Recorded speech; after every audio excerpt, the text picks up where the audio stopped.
Everyone welcome to Swami jobs update YouTube channel. ನಾನು ಸ್ವಾಮಿ. ಇವತ್ತಿನ job information ಬಂದು ಬೆಂಗಳೂರಿನಲ್ಲಿ ಜಾಬ್ ಇದೆ, ಇದ್ರ ಬಗ್ಗೆ ನಾನು ತಿಳಿಸ್ಕೊಡ್ತೀನಿ. ಈ ಬೆಂಗಳೂರಿನಲ್ಲಿ ಏನು ಜಾಬು, ಯಾರನ್ನು ತಗೋತಾರೆ, ಇಲ್ಲಿ ಏನು ಕೆಲಸ ಇರುತ್ತೆ, ಇವ್ರಿಗೆ ಸ್ಯಾಲ್ರಿ ಎಷ್ಟಿರುತ್ತೆ, ಈ ಎಲ್ಲ ಇನ್ಫಾರ್ಮೇಷನ್ನು ಈ ವಿಡಿಯೋದಲ್ಲಿ ನಾನು ತಿಳಿಸ್ಕೊಡ್ತೀನಿ. ವಿಡಿಯೋನ ಪೂರ್ತಿಯಾಗಿ ನೋಡಿ, ಎಲ್ಲೂ ಸ್ಕಿಪ್ ಮಾಡೋದಕ್ಕೆ ಹೋಗ್ಬಿಡಿ. ಈ ಒಂದು ಜಾಬು ಇದು ಫ್ರೀ ಜಾಯ್ನಿಂಗ್ ಆಗಿರುತ್ತೆ.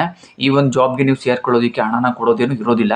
ಈ ಒಂದು ಜಾಬ್ ಇನ್ಫಾರ್ಮೇಷನ್ನು ತಿಳಿಸ್ಕೊಡೋದಕ್ಕೂ ಮುಂಚೆ ಇನ್ನೂ ಯಾರೆಲ್ಲ ಈ ಒಂದು ಚಾನಲ್ನ ಸಬ್ಸ್ಕ್ರೈಬ್ ಆಗದೆ ನೋಡ್ತಾ ಇದ್ದೀರಾ ಅವರೆಲ್ಲ ಸಬ್ಸ್ಕ್ರೈಬ್ ಆಗಿ ಬೆಲ್ ಐಕಾನ್ ಆನ್ ಮಾಡ್ಕೊಂಡು ವಿಡಿಯೋಸ್ಗಳನ್ನ ವಾಚ್ ಮಾಡ್ತಾ ಇರಿ. ಈ ಬ್ಯಾಂಕ್ನಲ್ಲಿ ಕ್ರೆಡಿಟ್ ಕಾರ್ಡ್ನ ಸೇಲ್ ಮಾಡೋದಕ್ಕೆ ಹುಡುಗ ಮತ್ತು ಹುಡುಗಿಯರುಗಳು ಕೆಲಸಕ್ಕೆ ಬೇಕಾಗಿದ್ದಾರೆ. ಇವ್ರುಗಳಿಗೆ ಎಜುಕೇಷನ್ ಬಂದು ಸೆಕೆಂಡ್ PUC ಪಾಸ್ ಆಗಿರಬೇಕು. ಮಿನಿಮಮ್ ಸೆಕೆಂಡ್ PUC ಪಾಸ್ ಆಗಿರುವಂತಹ ಹುಡುಗ ಮತ್ತು ಹುಡುಗಿಯರುಗಳನ್ನ ಕೆಲಸಕ್ಕೆ ಬೇಕು ಅಂತ ಹೇಳಿದ್ದಾರೆ.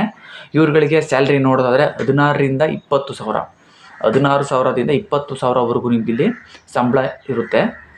ಈ ಒಂದು ಜಾಬ್ ನಿಮಗೆ ಆಲ್ ಓವರ್ ಬೆಂಗಳೂರಿನಲ್ಲಿ ಸಿಗ್ತಾ ಇದೆ. ಈ ಒಂದು ಕೆಲಸಕ್ಕೆ ಹೋಗೋದಕ್ಕೆ ಇಂಟ್ರೆಸ್ಟ್ ಇರೋವಂಥವ್ರು ಅಥವಾ ಇನ್ನೇನಾದರೂ ಹೆಚ್ಚಿನ ಮಾಹಿತಿ ಬೇಕು ಅನ್ನೋರು, ನಾನು ಕೆಳಗಡೆ ಡಿಸ್ಕ್ರಿಪ್ಷನ್ನಲ್ಲಿ ಅವ್ರದ್ದು ಕಾಂಟ್ಯಾಕ್ಟ್ ನಂಬರ್ನ ಕೊಟ್ಟಿರ್ತೀನಿ. ಆ ಒಂದು ನಂಬರ್ಗೆ ನೀವೇ ನೇರವಾಗಿ ಕಾಲ್ ಮಾಡಿ ನಿಮ್ಗೆ ಇನ್ನೇನು ಡೌಟ್ಗಳಿದೆ ತಿಳ್ಕೊಂಡು ಒಂದು ಜಾಬ್ಗೆ ಜಾಯ್ನ್ ಆಗಿ. ಇದಿಷ್ಟು ಈ ಒಂದು ಜಾಬ್ ಇನ್ಫಾರ್ಮೇಷನ್ ಆಗಿತ್ತು.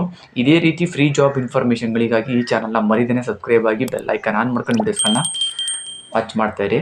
ಈ ಒಂದು ವಿಡಿಯೋ ಇಷ್ಟ ಆಗಿದ್ರೆ ಲೈಕ್ ಮಾಡಿ. ನಿಮ್ಗೆ ಗೊತ್ತಿರೋ ಯಾರಾದರೂ ಫ್ರೆಂಡ್ಸ್ಗಳು ಜಾಬ್ನ ಸರ್ಚ್ ಮಾಡ್ತಾ ಇದ್ದರೆ ಅಂಥವ್ರಿಗೆ ಈ ಒಂದು ವಿಡಿಯೋನ ಶೇರ್ ಮಾಡಿ, ಅವ್ರಿಗೂ ಕೂಡ ಫ್ರೀಯಾಗಿ ಜಾಬ್ ಸಿಗಲಿ. ಈ ವಿಡಿಯೋ ನೋಡೋದಕ್ಕೆ ಎಲ್ಲರಿಗೂ ಥ್ಯಾಂಕ್ ಯು.